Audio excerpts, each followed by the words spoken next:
สวัสดีเจ้าทุกคนไปวันนี้กินตำกุ้งนะเจ้าใส่กุ้งทะเลตำปกติจะใส่กุ้งฝอยพอดีวันนี้กุ้งฝอยแบบนี้หายากอยากให้กินเนาะก็เลยซื้อกุ้งทะเลมาตำก็แซ่บเหมือนกันนะเจ้ารสชาติเหมือนกันเลยอร่อยตับโอ๊บเจ้านี่ผักกาดก็จะประมาณเนี่ยเจ้านี่ไปกินด้วยกันเจ้าข้าวดึงนะเจ้าวันนี้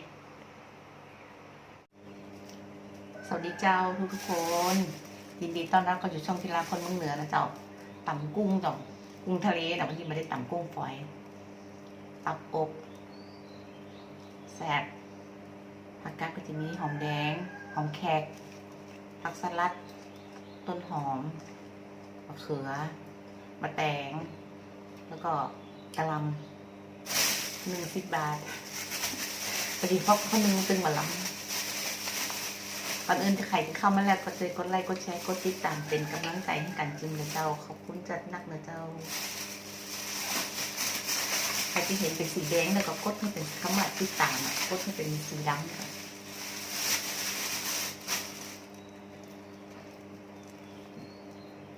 กุ้งแซ่บใส่มะขามเปียกเห็นไหมมา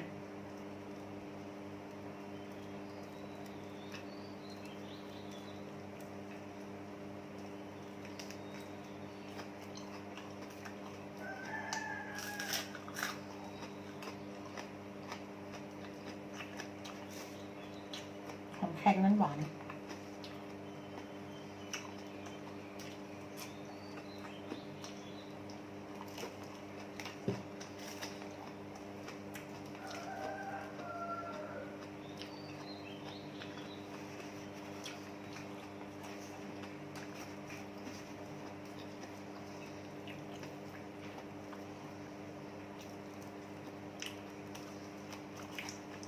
เจ้าซื้อเองเนาะม่วงฟุกมาอันกวนตากเลยเห็นแดดมันดี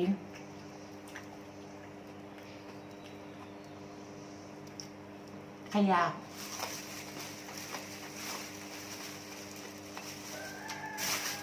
ทำเองมันสบายใจนะน้องรักษาความสะอาดตัวเองมันจะว่าทุกคนมันจะทำสกปรกกันนะบางคนบอกทำสะอาดนะห้องหัวเจ้าอย่างนั้น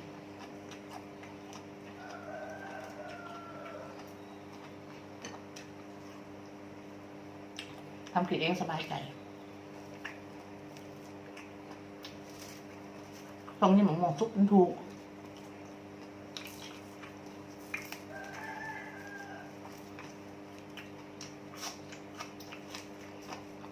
เจ้าซื้อมากล่องละ10 บาทกล่องละ20 บาทกล่องมันก็โลกว่าพุ่นซื้อมา3 กล่อง50 3 กล่อง2 กล่อง30 บาทแล้วก็อีกถุง10 บาท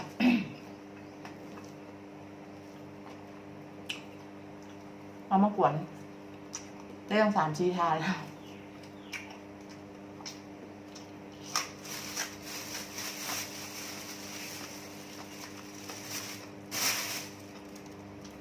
มันหมูมันหวานได้ใส่น้ำตาลเนี่ยถ้าน้ำตาลไม่ใส่เนี่ยมันต้องหวาน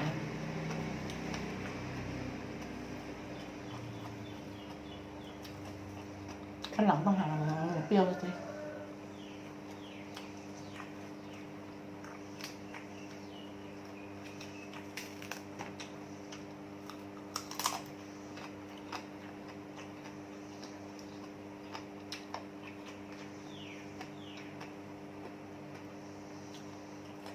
มันออกหวานอมเปรี้ยวล้ำหวานเลยมันก็ยังหวาน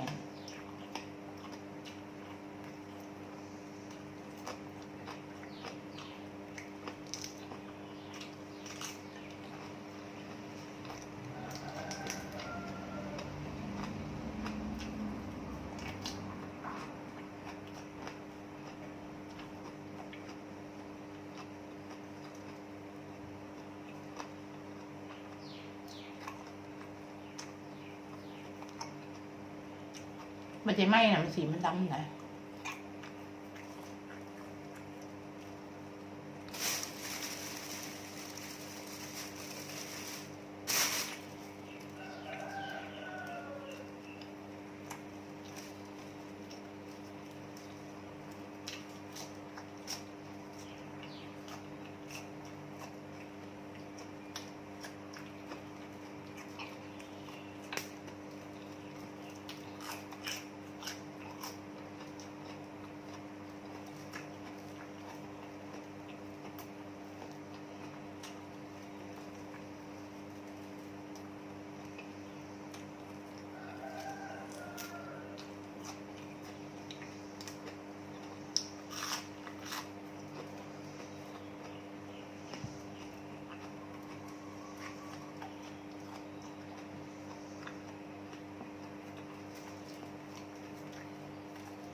ซื้อกุ้งอันทะเลมา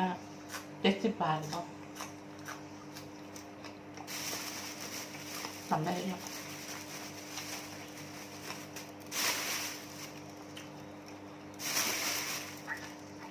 กุ้งโลละ240นะ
ก็จะลาพูดกับเจ้าอ่ะ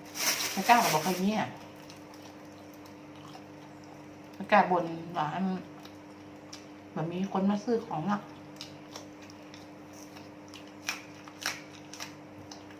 ขายของมาก็ได้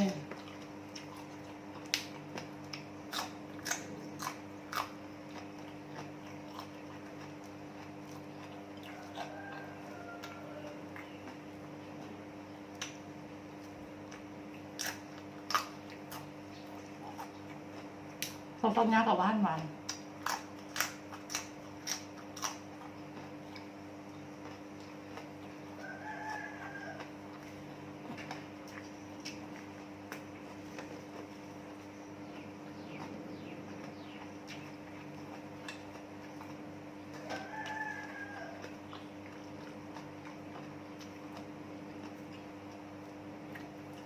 เราฟังยาเขาละปลูกออกต้นมาใหม่ๆงามเขียวนี่นะเพราะตอนหลังนะออกดอกแห้งไปหมดออกเป็นเพราะอย่างหูเหลืองตายแล้วมันได้กินแล้วกินตัวซื้อมาเอา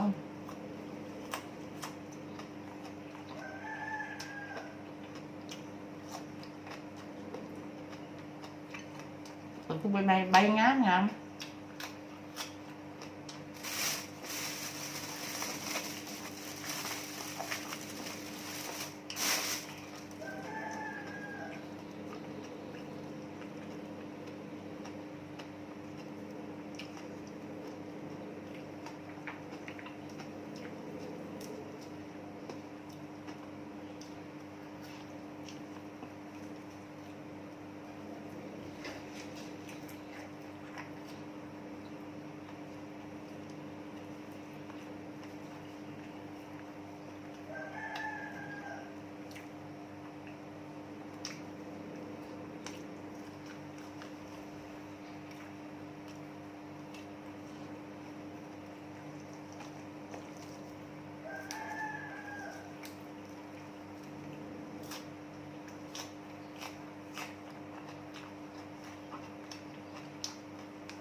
หอมแช่แล้ว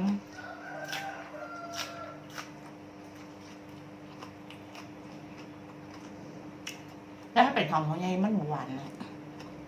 มันจะเฟื่อนหนักกว่าเนาะจะคิวหนักกว่าอันนี้มันจะเอาหวานหวาน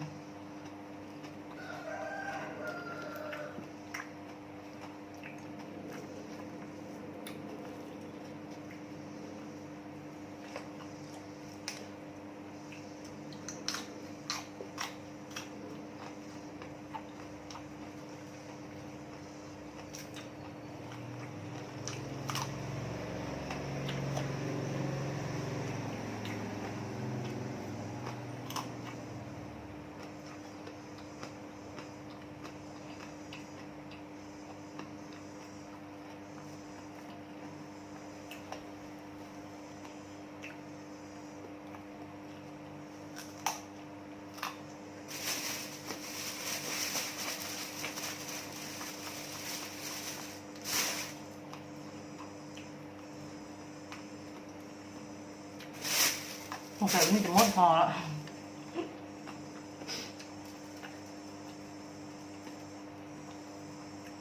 เบรกมาอยู่แล้วมัน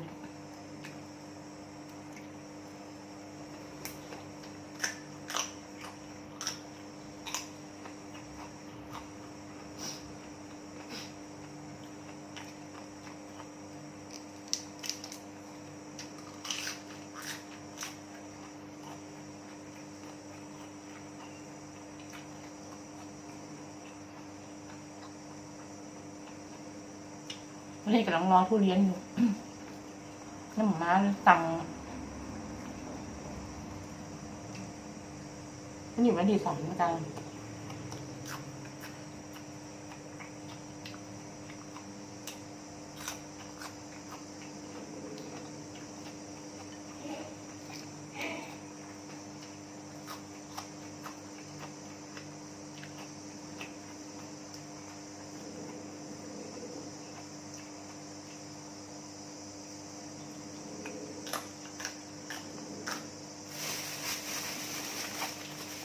เสร็จแล้วเจอยังมาแค่เป็นสีนี่เอา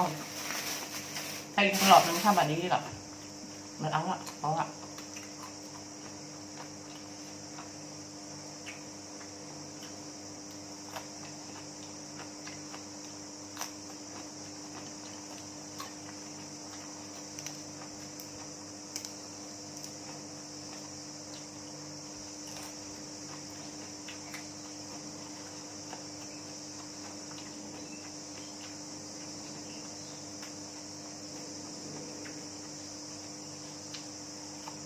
น้องเสือที่เป็นเอามาขายได้หรอกมันแฉยา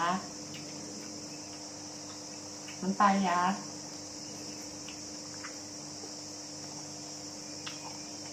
หัวจุกมันจะเหลืองๆอ่ะ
พระเจ้าแดดดี้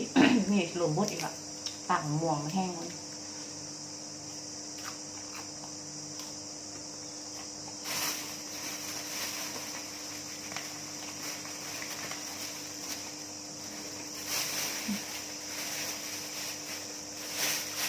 ดูหน่อย ก็อยู่ประมาณนี้แหละ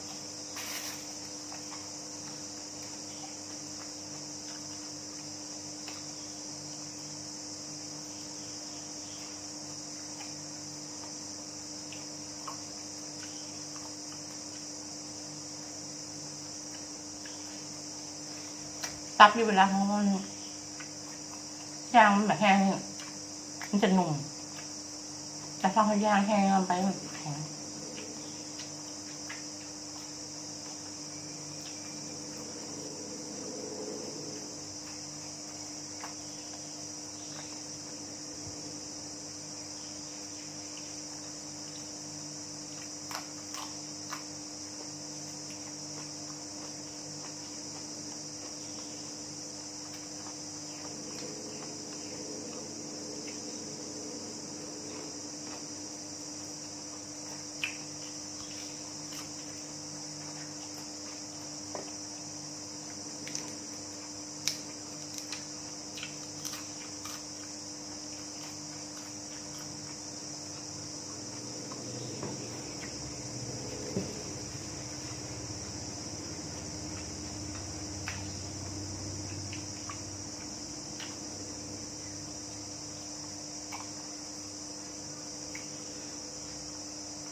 เกือบหมดห้องปะขอขอบคุณเพื่อนๆพี่ๆน้องๆทุกๆคนนะเจ้าเป็นกำลังใจกันทุกๆวันนะเจ้าแล้วเจอกันคลิปใหม่นะเจ้าขอบคุณเจ้าสวัสดีเจ้า